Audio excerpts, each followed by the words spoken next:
Philadelphia Eagles have been living the highlight for the last couple months now, Super Bowl champions. And that offensive line's pretty damn sexy too. But will they go for a tackle at 32, considering the age of Jason Peters? Maybe they want to go that route. We shall see. Brennan Albert is here. I am Adrian Fedke. So if you didn't get the little pun there, we're going after Kolton Miller next here in our 2018 NFL Draft Film Room. It's Miller time. So let's go and talk about Kolton Miller here. I think he's a big project. From a lot of different people I've listened to, I'm a big Matt Miller fan. If you listen to, whether you listen to the guys on ESPN or NFL Network, everyone it sounds like is pointing to him being a first-round pick. So let's kind of talk about him, Adrian, today. Yeah, let's get into him. I'll tell you what, it was very easy to find a lot of bad on him. So I don't know if that's a good thing, but we'll start with the good. So the first play we see here, we see a TE stunt, tackle end, where they cross over each other, if you guys don't know what a TE stunt is, and show some good awareness on this play. Yeah, he's going to do a nice job here of getting his, we talk about offensive lineman, defensive back, but very similar. You have four hands, two in your head, two in your hands. So does a nice job here of getting his hands inside, feels him, and then he gets his eyes back, feels the outside guy coming around. Easy kick slide here to get outside of that tackle coming around. Very, very fluid here in this movement. Feet never cross, which is nice. Step replace, really good job here. There you go. 3rd and 10. I got to throw past sticks there, Josh. All right, next thing we're going to look at. Defensive end tries to win with an outside move, and Kolton Miller does a pretty good job here.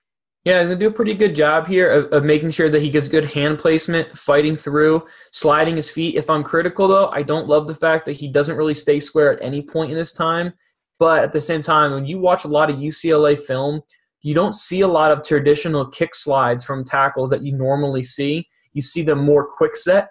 That's just probably a preference there from their offensive line coach and their offensive coordinator, which is completely optional. Don't get me wrong. Coach wants you to do it. You do it. But that's something that's a little concerning for me because he's not staying square in a quick set. That's kind of a little bit of an issue for me. Yeah, and if he's not quick sliding, that means he's got a bit of a more learning curve when it comes to the NFL. I mean, you're going to have to learn some new things once you get to the league. So he's a bit of a project here. No, I think that's completely fair. But at the same time, if you're drafting a guy at the end of the first and the second, they're usually not completely polished for a reason. If they were polished, they'd be a top 10 pick. Very, very true. All right, next thing we're going to see. This is a run to the left, and he washes the defensive tackle out of the play.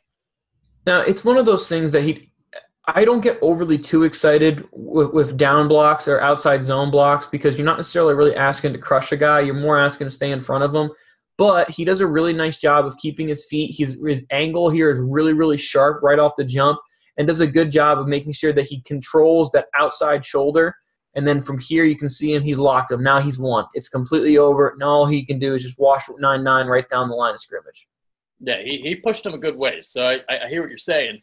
But, man, that's hash mark to hash mark. It is hash mark to hash mark. You're right, Adrian. This is a good athletic ability here. You can see him keeping your feet moving, staying square down the line of scrimmage. That's fair, Adrian. Hash mark to hash mark, that's a pretty far way to move a big man. Yeah. All right, here we see defensive end trying to do a spin. A pretty solid job by Miller on this play. So solid pass pro here. But he struggled in this Stanford game.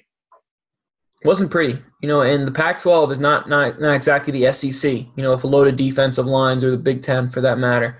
This is a good example, though, of him doing a good job of playing with good pad level here. You can see he's sitting low in the spin. He gets washed inside a little bit, but he still does a good job keeping his hands fighting. Yeah. Do you see that there, or are we getting in the way there, our faces? No, I'm good. I'm seeing you just fine. All right. I'm just making sure. Yeah, so you see there kind of wide 9 technique, spin to the inside, and touchdown for UCLA. Yep. All right, next play. We're going to look at the best knee bend clip that I could find. It doesn't always get knee bend there. It kind of stays straight up a lot of the time. But what are you seeing here? Yeah, so bending the knees, Z's in the knees, sitting in the chair, taking a shit in the woods. These are all the expressions you hear when we're talking about offensive linemen. Is he crouched over in a good low position here? This is one of the better clips he has, but you know what? This is one of the bigger issues for Kolton Miller. 6'9", not flexible on his knees and his hips. This is a great way for you to absolutely get destroyed versus speed rushers in the NFL guys who can get under your pads. He certainly struggles at that flexibility in his lower body, which is a big, big concern for offensive linemen, especially left tackles in the NFL. Yeah, we're going to get to some of the bad and some of the not-so-great knee bend coming up next.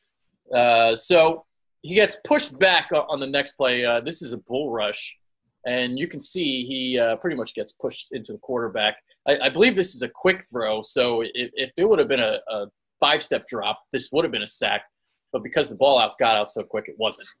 Yeah, and you're going to see here pad level. He gets all the way locked in. I mean, you're seeing he's getting pushed back into Rosen's lap here. Balance is not great for Kolton Miller, and it's because of flexibility. I mean, he's standing pretty much straight up right now, and now he's on a conveyor belt going the wrong way fast.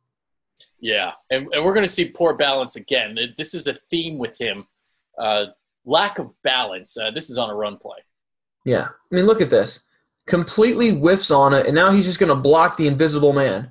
Well, unless freaking Superman is out there or someone from the Fantastic Four who is invisible just completely whips on this, poor balance right off the jump, and now he's just completely lost. It's just an awful look here. It's just another example, Adrian, of how he does not have good flexibility in his lower body, so in turn it causes him to lunge, and now he's almost getting a face full of turf.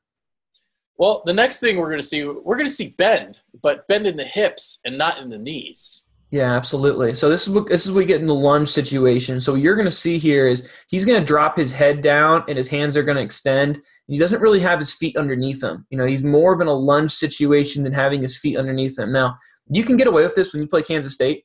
You know, I mean, Kansas State had Jordan Willis was last year's draft, who was a third-round guy and had a great year for the Bengals. But with all due respect to him and the rest of Kansas State, you're not facing a lot of NFL dudes here. This is a bad example of him not having his feet underneath him and having a flat chest. That's a big thing we talk about with tackles. Are you crouched low like you're taking a shit in the woods, or you're sitting in the bar stool? Do you have a flat chest and your arms are extended? Here he does it. He's lunging forward. He's bending more at the hips versus dropping his weight in his hips down where he's got better bend in his knees. All right, next thing we're going to see. He gets beaten inside. Then the defensive end kind of spins out, and that forces the quarterback, Josh Rosen, to scramble to his left. Again, this all comes back to inflexibility in the lower body, starting to lunge. Look how tall we are. Right? Feet aren't even underneath us at all. We're completely overextended here because we don't have great flexibility. We're not in a good slide position. It all comes from the lower half. As you'll see it right about here, completely lunged over. Feet are completely kicked way too far back. His front of his body is too far forward. You got to do one of two things. One, he's got to set drop anchor right now and win with power, or you're going to have to kick slide one more time to allow your body to be in a better balance. Instead, he shoots his gun too early, and now he's off balance. There you go. All right, so that's Kolton Miller. It seems like he's a popular name for some Eagles fans. I don't know if they're just throwing names out there because maybe they want to tackle, but Kolton Miller was a guy that I really wasn't impressed with when I watched this tape. I'm with you, Adrian. I'm not a huge fan of him either. Now, here's the thing. He'll go in the first round because let's see here. 6'9", 298, and he is athletic. 6'9", 310, 6'9", 310, left tackle in the NFL. He is athletic. I'll give him that. He's just not very flexible in the lower body. If I'm being positive, it's easy to say, hey, this is a guy who's, young 20-year-old who probably, went through a growth spurt over the last 2 to 3 years, is probably still getting used to his body. So his best football very much could be ahead of him. And I could totally understand if someone's saying, hey, we'll take a guy that's biggest issue is flexibility. We'll work on that. We can improve that. Vice versa, he didn't do anything. I mean, I didn't see anything in college that I was like, yep, this is a dude. This is a guy I'm comfortable with putting backside and controlling the tackle and controlling the end position. I'm not confident in him. Personally, for me, I would not draft him in the first round. I would think he's a second-round guy because he's a project. Now, if you're the Eagles and you draft him and you think, hey, we're going to have it and work and develop him under Peters and eventually move out from Peters' contract in a year, I'm okay with that. But I think he goes 25 to 50. He's currently my 1, 2, 3. He's my fourth offensive tackle, and this is not a very good offensive tackle class. I think Kolton Miller goes 25 to 50. Yeah, that was going to kind of be my next question, because he is a project. And, well, obviously the Eagles, they don't really necessarily need a tackle right now. They might need a tackle in 2 to 3 years. But in 2 to 3 years from now, maybe he's ready to go. So how much can he actually learn under Jason Peters and this offensive line coach? Obviously, Jeff Stoutland's pretty good. So how much of a growth can we see? I think, I don't love Kolton Miller. If you're drafting him to start right away, you're setting yourself up for failure. But if you're a team like the Eagles and you're drafting him to start the 2019-2020 season and so forth, I'm okay with that. I understand that thought process, and I think that's a good fit then. But any other team, if you're drafting him and you're expecting him to start right away, or if you're drafting him to start right away because you're not sure if Peters is going to be healthy to start day one, I think you're setting yourself up for failure. Here's what I'll say to kind of conclude. If Kolton Miller is the best player available at 32, you should probably trade back. I think that's a very, very well said point there, Adrian. Now, if he's there, let's say at the 42nd overall pick, and he's best player available at that point, okay. I'm okay with that then. 50th overall, I'm okay with that then. I agree with you, though, Adrian. 32 overall, I'm getting out of there. Absolutely. All right, that's Brendan Albert. I'm Adrian. Thank you. Take care, guys. Appreciate it, guys.